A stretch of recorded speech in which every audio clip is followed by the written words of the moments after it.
Welcome back to another episode of the Pillow Princesses podcast. My name is Micayla Grace, and I am joined today by my co-host, Feliz Miranda. Hello, everybody. We're back. Did you miss us? We are back, and we missed you guys, that is for sure. We did. We're here today to talk about the female experience of what it's like to always be in a constant state of anxiety and fear. Exactly. Felice and I are having a fun little getaway in Albuquerque, New Mexico, which is basically the crime capital of the United States, which is so fun. Like, so what fitting. a great place to get away to. So basically, Albuquerque is really infamous for its like gang violence and all sorts of weird things that go on, especially downtown. But the reality is that women feel unsafe in a lot of places, even some safer areas. But that's what we kind of want to get into today, is talking about like growing up as a woman, you know, some of the things that we're taught to do to stay safe in public. I'm going to kick this off by saying I have a can of bear spray that is on top of my bookshelf right next to my front door at my house that my lovely father gifted me. The fact that my own father had to give me bear spray, That's crazy. that's crazy. Like, that's wild. And it's just like, it makes me really sad because thank God I've never had to use the bear spray. But it makes me feel like uneasy, like even being inside my own house. You know? Yeah.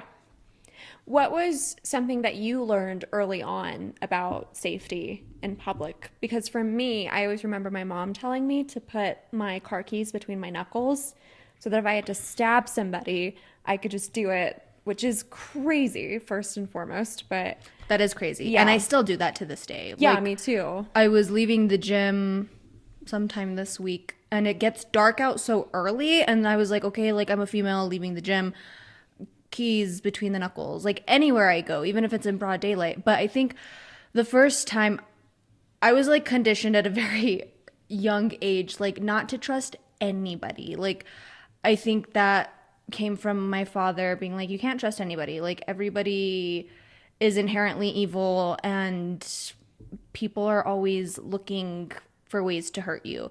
So I think I grew up like with like this like sheltered mindset of like I can't trust anybody, like I can't go anywhere, like not that I couldn't, but that I shouldn't be free to do things that men so freely get to do all the time. Right. Like take a walk at night with headphones on, right? Like that's something that I could feel like I could never do. Yeah. Because I would feel so unsafe.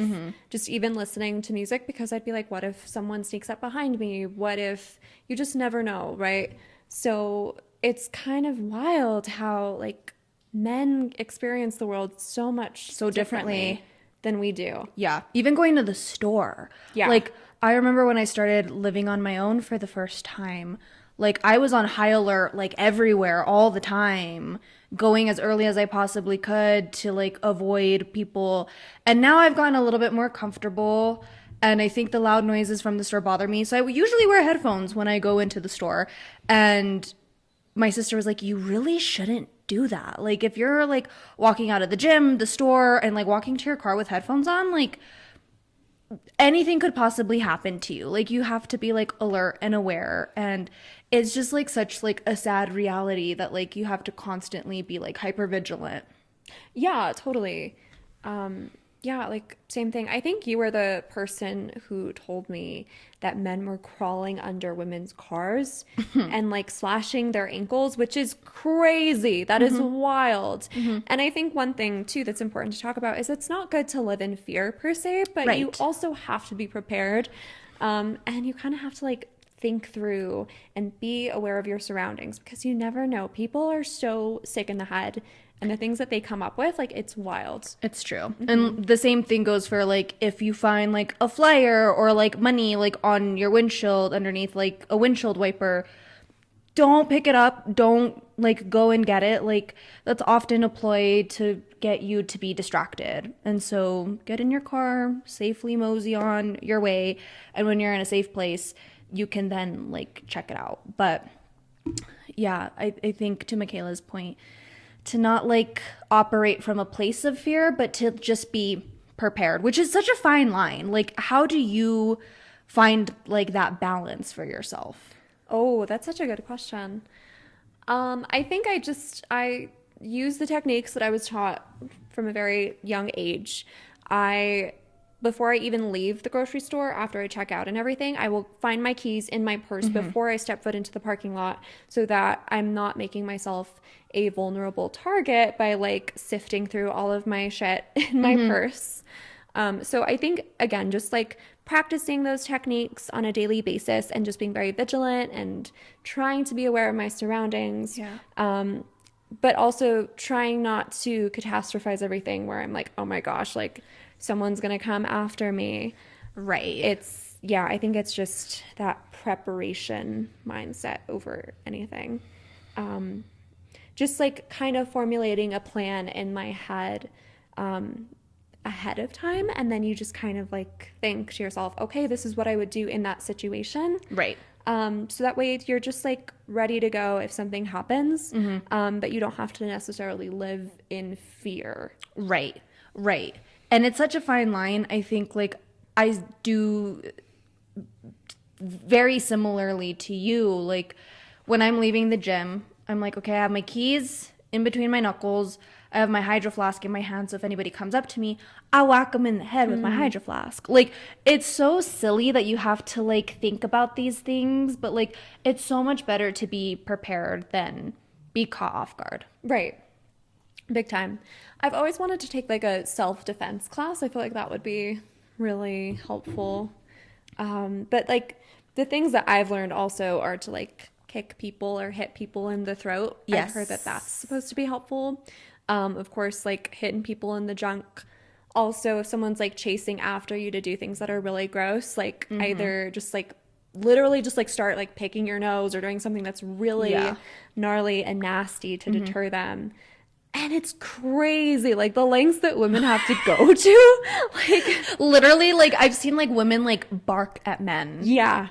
To and like make like awful like guttural fucking noises and faces. Like I watched this TikTok just recently, and it was this girl who was being followed home by somebody. Oh my God. And she like literally like ripped her pad out from her underwear and was like holding it and was like, get the fuck away from me. Like, we have to act batshit crazy. Why? Because the patriarchy makes us batshit crazy. Like, so yeah, I'm not telling y'all to like rip out your tampon or your pad to scare away a predator, but if you have to, so be it. But yeah, it's so tragic. Like, I'd love to take a stroll by myself. Right, totally. I'd love to, but I don't feel safe to do that. And Exactly. Like the amount of times like I've been catcalled just doing something very, very normal and like just like I remember my friend and I were going to Ulta and we were like walking into the store and then we got catcalled and it was just the craziest thing. Like the audacity that some men have. It's wild. It is wild. It is really gross. It is really gross. How old were you when you like first got catcalled? Do you remember? I think I was like 12 or 13. Ew. Oh my God. I was a baby. Do you remember how old you were? Maybe like 14 or 15. That makes me sick. That's disgusting. That's sick. Literally like pedophile behavior. We're children. Yeah. And the fact like it's just like so normalized, like our culture is like preparing women for like the worst possible outcomes, but we're not teaching men at a young age to not be that fucking way. Right. Because boys will be boys. That's insane. That's such a stupid fucking excuse. If you're part of the problem saying, oh, well, boys will be boys and boys are gonna do, fuck you, bro. Like, we need to start holding men accountable. Why? Because they're a large part of the problem. And if you're offended by that, I invite you to like do some like inner reflecting to figure out why that bothers you as much as it does. Oh, absolutely. Because women wouldn't have to feel unsafe if it weren't for those really dangerous men who feel entitled to our attention, to our bodies. Yes. And it's just insane. Like, catcalling to me just makes no sense because it's like, are you really expecting that that's going to work? Thank you. But it's also, here's the scary thing though. I think it's like to make us feel bad and icky. I think it's a power thing. Yeah. And that's so much worse. If you literally see a confident woman walking down the street and your initial reaction is, I want to make this woman feel so shitty about herself and I want to ruin her day. That is the most despicable thing a human being could ever do. Ew. That's so terrible. It's so yucky, Yeah. brother. It is so yucky. Like, it makes my skin crawl a little bit. Like, women can't have much. We can't have fun. We can't go outside past 5 p.m. now. Like, it's, I was telling Micayla yesterday. Well, was it yesterday? Or maybe day before yesterday, doesn't matter. But I was like, do you want to go out this weekend? And then I thought about it and I was like, the sun sets at 5 and we are in the crime capital of the United States. Maybe we should stay inside. But like some helpful tips and tricks to continue the conversation is like, now that it gets dark so early, please don't go put gas past 5 p.m. Like, please go early, do your errands early. Like, you don't need to be out at night. Like, period. As a woman, you really don't. But if you feel comfortable, like, make sure that you have like pepper spray or that you have like brass knuckles. Like, it's so extreme and so crazy, but like, I just want like our fellow women to be prepared because you kind of have to be now. Totally. There are some really, really sick people out there. I've been like catcalled with my mom, which is so bad. Like, that is so disgusting to think that somebody is like, oh, wow, like there's a mom and her daughter, and I'm going to say something. Not okay. No, totally not. Sorry, that felt like an infomercial. No, sorry, that was like an such trauma dumping. I was like, no, that's oh my not. God. Like, that's fucking crazy, Micayla. I know.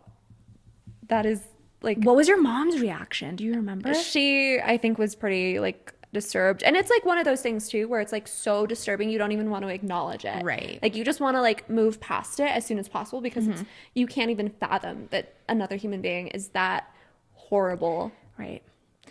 And, you know, like, this makes me think about like femicide. And if we ignore men's advances, they could kill us. Like, that is like the reality of the situation, is if we like set boundaries and if we are like bold enough to be like, hey, no, actually, men don't give a fuck. Men will literally kill us. No, exactly. So you'll see people be like, oh, well, just say something back. Like, just tell them no. And It's not that easy. No, it's not. It is so scary how you have to approach men. And even like, I'm curious, I want to like steer the conversation into like first dates with men. Oh, yeah. Like, every time I've gone on a date with a man for the first time, like, I've texted Micayla, like, she has my location, she knows where I'm going, what times like I'll be gone, like, she's very aware of all of the things. You are so precious, because there was even one time that she like showed up to the place that I was going on a date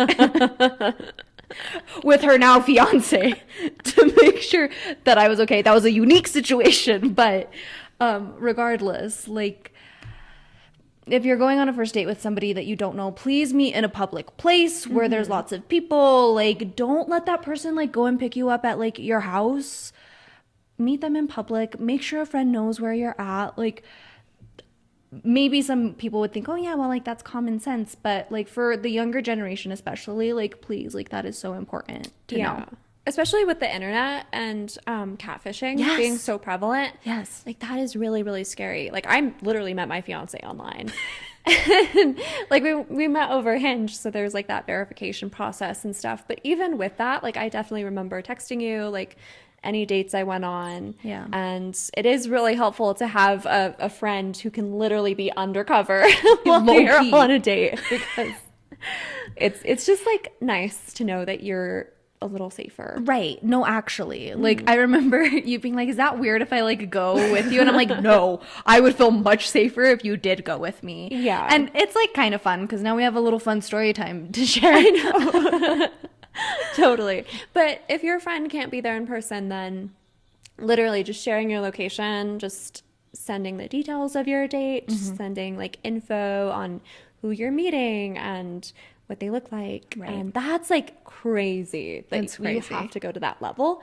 But unfortunately, there's just so many stories about women just being victims of horrific crimes just for literally going on a date. And it's also scary because you can politely say no to that person after the date, right? If you're like, that was really nice, I had a great time, let's be friends type of situation, or like, let's not continue this. Try to do that like over text or over a phone call, Yeah. because doing that in person, the amount of like videos I've seen recently of men, like it's like Ring camera footage or something, Yes. where it's like a first date ending, the man insists on walking the woman home, and then she says, all right, thank you, good night, and then he just has a tantrum, like thinking that she's like gone, that there's not going to be footage of this, like unaware that they're being recorded, right? And then they just have a tantrum and mock the woman and call her a bitch, and it's so icky. That's insane. And like, please remember, like, men are not entitled to your time, to your Yes. attention, none of that. And it is okay to say no. In fact, you should. Like, let men prove to you that they are safe. There's that saying that men should start in jail and be able to work their way out of jail. I firmly believe in that. Like, let that man prove to you that he is trustworthy, because most of the time I feel like we can operate under the assumption that they're not. And so until that man can prove to you that he is a safe person to be around, you don't owe him fucking anything, babe. That is so true. Oh my gosh, I love that. Thank you. But it's so funny to me how like men waltz into first dates, like they like maybe take a shower, put on some cologne. That's all the preparation they do. Like they have like no plan on like where they're gonna stay that night. Like they just like, sorry, No, but actually, brother, no, actually, though. but like they just are like, all right, I'm gonna go see this girl and it's gonna be a good time, and maybe I'm like coming from a different city and I have no plan, and I'm not at all talking about like personal experience here. We But- are, and it's okay. Because if you're watching this, hello? Anyways. Continue. Yeah, no, like the difference is crazy. That is wild. Because for women, it's a safety thing. Like you have to have so many different considerations before you can go into a first date. And We've spent like 17 minutes talking about the preparation that goes into, maybe not 17 minutes. We've talked a lengthy bit about the preparation that goes into going on a first date with a stranger. When a man gets in an electric vehicle and does not charge it and drives an hour and a half to see you, oh, my car's dead. My girl knows my entire itinerary for the evening. Like, and you didn't charge your car? I digress. It is wild, the dichotomy between women and men and how they prepare and just enter the world as a whole. But right. Yeah, like it is so wild. See, like my fiance is pretty good about him. Like he's very prepared in terms of anytime he like walks into a room, he's immediately looking at like different exits, like emergency exits in case of something going on. Yeah. So he's just like prepared for the worst at all times. But like every woman has to do that. Yeah. In some way or another. Like some men, sure, maybe they have like a military background and that's why they do what they do. But for us, it's a daily thing. Like we can't go to the grocery store. We can't go literally to a makeup store where you would think there would only be women in the parking lot. Like everything is just kind of a risk for us.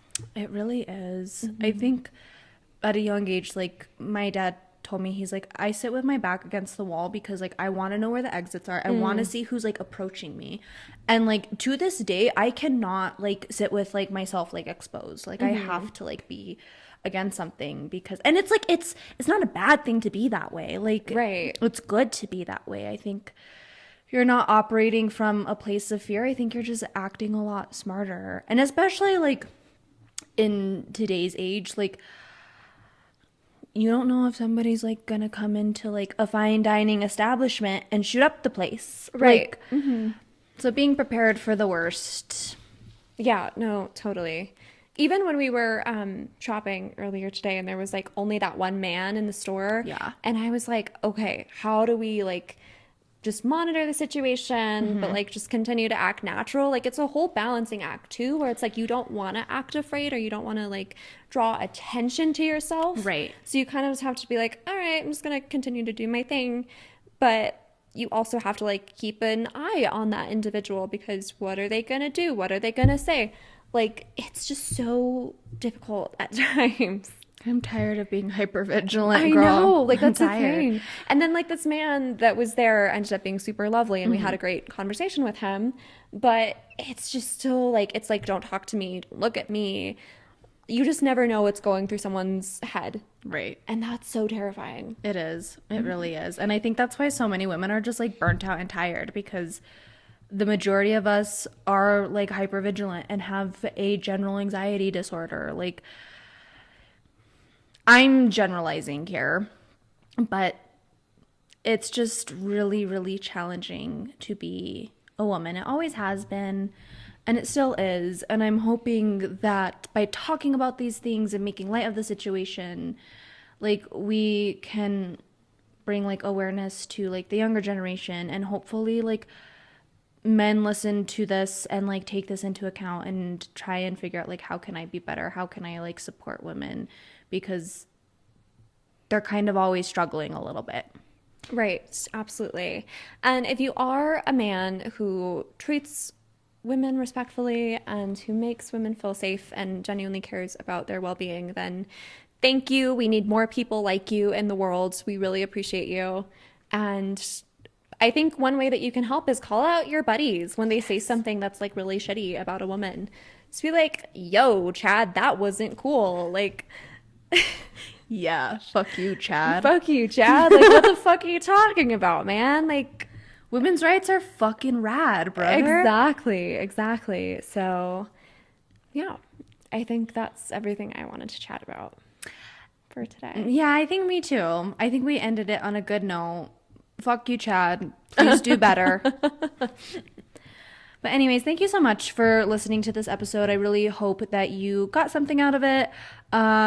Please follow us on our social medias. We are the Pillow Princesses podcast pretty much everywhere.